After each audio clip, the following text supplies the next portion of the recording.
بسم اللہ الرحمن الرحیم حامدا و مصلیا۔ سامعین گرامی قدر، السلام علیکم ورحمۃ اللہ وبرکاتہ۔ فرصت کے لمحات کو غنیمت جان، رضائے الہی اور فلاح اخروی حاصل کرنے کے لیے کمر بستہ رہیں۔ عام طور پر لوگ یوم فردا کرتے ہیں اور وقت ضائع کرتے ہیں، مگر وہ نہیں جانتے آگے کیا احوال پیش آنے والے ہیں۔ ہو سکتا ہے کہ ایسے حالات پیش آ جائیں کہ اس وقت ہمارے لیے عمل مشکل ہو جائے، دشوار ہو جائے۔ اس لیے آج کی اچھی حالت کو ہمیں غنیمت سمجھنا چاہیے اور ہم سے جو کچھ ہو سکتا ہے وہ کر لینا چاہیے، کیونکہ گیا وقت پھر ہاتھ آتا نہیں۔ حضرت ابو ہریرہ رضی اللہ تعالی عنہ سے روایت ہے کہ حضرت نبی کریم صلی اللہ علیہ وسلم نے ارشاد فرمایا کہ 7 احوال سے پہلے اعمال آخرت کر لو۔ نمبر 1، تم نہیں انتظار کرتے مگر بھلا دینے والی محتاجی کا۔ نمبر 2، یا سرکش بنانے والی مالداری کا۔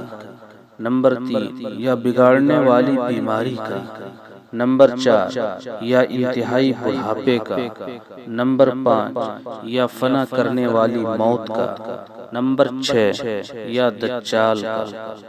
تو یہ بن دیکھی برائی ہے جس کا انتظار کیا جا رہا ہے۔ نمبر 7، یا قیامت کا، پس قیامت سخت حادثہ اور کڑوا گھونٹ ہے۔ ترمذی شریف، ابواب الزہد، باب ما جاء فی المبادرۃ بالعمل۔ حضرات سامعین، اس حدیث میں بطور مثال مستقبل میں پیش آنے والے 7 عوارض کا تذکرہ کیا گیا ہے۔ پہلی بات، آج اگر آدمی خوشحال ہے تو ضروری نہیں کہ یہ حالت کل بھی باقی ہے۔ آگے ایسے غریبی پیش آ سکتی ہے جو سب کچھ بھلا دے، پھر عمل کیسے کرے گا؟ عمل دشوار ہو جائے گا۔ دوسری بات، اگر آج حالت ٹھیک ہے تو آگے ایسی مالداری پیش آ سکتی ہے جو انسان کو سرکش بنا دے۔ اس وقت انسان دین سے دور جا پڑے گا اور پھر عمل کے لیے کوئی راستہ نہیں بچے گا۔ تیسری بات، آج اگر تندرستی حاصل ہے تو مستقبل میں ایسی بیماری پیش آ سکتی ہے جو جسم کو ناکارہ اور معطل بنا دے اور دل و دماغ کو خراب کر دے، پھر عمل کیسے کرے گا؟ چوتھی بات، آج اگر جوانی کی نعمت حاصل ہے تو آگے انتہائی بڑھاپا آ رہا ہے۔ اس وقت نہ آنکھ کام کرے گی، نہ کان، نہ ہاتھ پیر چلیں گے، نہ دل و دماغ کام کریں گے، پھر عمل کیسے کرے گا؟ پانچویں بات، آج اگر زندگی ملی ہوئی ہے تو کل موت آنے والی ہے جو عمل کا قصہ ہی نہ مٹا دے گی۔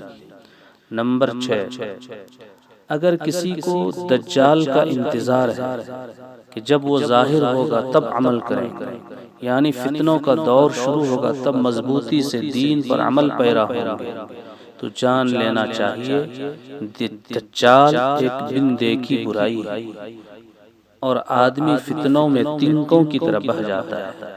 اس وقت کون عمل کر سکتا ہے؟ ساتویں بات، انسان کو قیامت کا انتظار ہے، حالانکہ قیامت کے بعد جزا کا زمانہ شروع ہو جاتا ہے۔ عمل کا وقت باقی نہیں رہتا اور قیامت سخت حادثہ اور کڑوا گھونٹ ہے۔ دنیا کی سزا اور قبر کی مجازات تو ہلکی اور معمولی چیز ہے، مگر قیامت کی مجازات اللہ کی پناہ۔ بہرحال اس قسم کے احوال پیش آ سکتے ہیں، اس وقت عمل مشکل ہو جائے۔ اس لیے ہمیں آج کی حالت کو خوب غنیمت سمجھنا چاہیے اور زیادہ سے زیادہ ان فرصت کے لمحات کو، ان تندرستی کے زمانے کو غنیمت جاننا چاہیے، اور ہم سے جو کچھ ہو سکتا ہے کر گزرنا چاہیے۔ بعد میں کفِ افسوس ملنے کا کچھ فائدہ حاصل نہیں ہوگا۔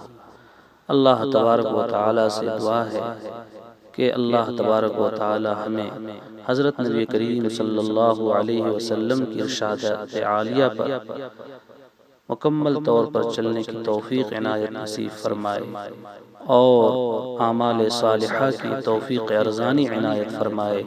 وآخر دعوانا الحمد للہ رب العالمین۔